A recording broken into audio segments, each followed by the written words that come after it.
Let's do an equation together. Half a Coen production, plus lesbians in the 90s, plus plot from Pulp Fiction, minus cartoonish violence, divided by filmmaking sensibility, and you get Drive Away Dolls. Huh? Welcome back. Hello. Everything for whatever you hear of. Oh god. Josh here.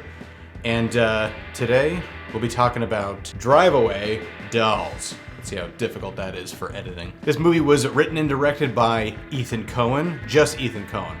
Coen brother. And it stars Margaret Qualley and Geraldine Viswanathan. The direction felt like Three Stooges meets Dumb and Dumber with zero funny.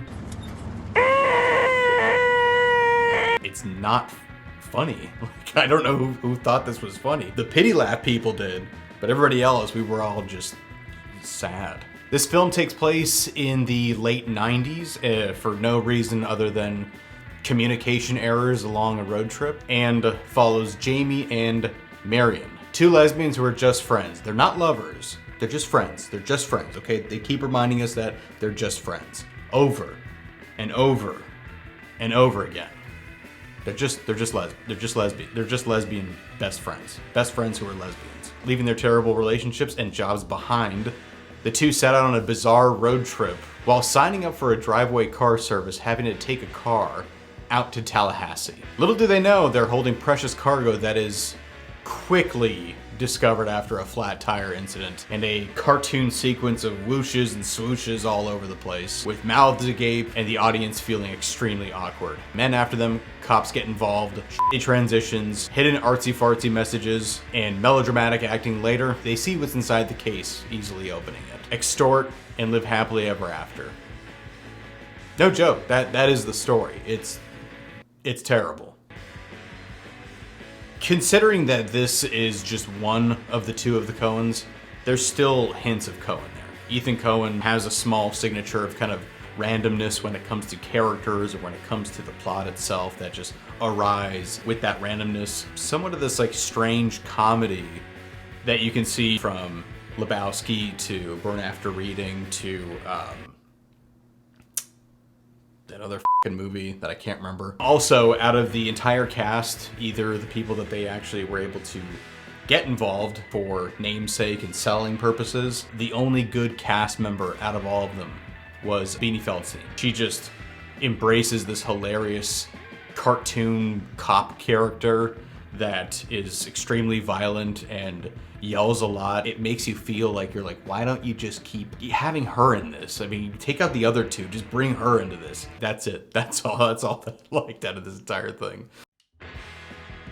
Considering that you have these lesbians that are just friends that kind of turn into lovers, spoiler alert, there was zero chemistry. And there was zero chemistry between them and the other actors too, whether they be extras that were coming in for love scenes or just interactions that they were having with some of the hitmen that were coming after them. Even the phone calls, it was just ugh. Speed of the story was either rushed or too slow. When you look at the editing, which by the way is probably done by some 4-year-old that just learned iMovie and hits the swoosh button and transition and transition and transition and every type of transition possible. The back and forth of lines and how quick the plot turns. I can't tie that to a Coen signature, but maybe the other Coen was the person that held them back and like used them appropriately in a manner that wasn't just all over the place. This kind of felt like student filmmaking on a bad term. You have color and cinematography that should literally be just thrown in the trash. It's like they were trying to concentrate on the performances rather than just the style of the movie. This movie needed to be a cartoon. It would have been so much better than what we actually got. It felt like a revolving theater performance. It felt like it was a theater play transitioned into a movie? What? Please skip this. It's not good. Ethan kind of needs Joel. The worst part of it is that when you're in a theater, if you have people next to you that are giving pity laughs, like you really know what kind of movie you're in. When you feel bad for a movie, that's when you know that it's just a terrible movie. Anyway, it's bad. Get out of here. Bye.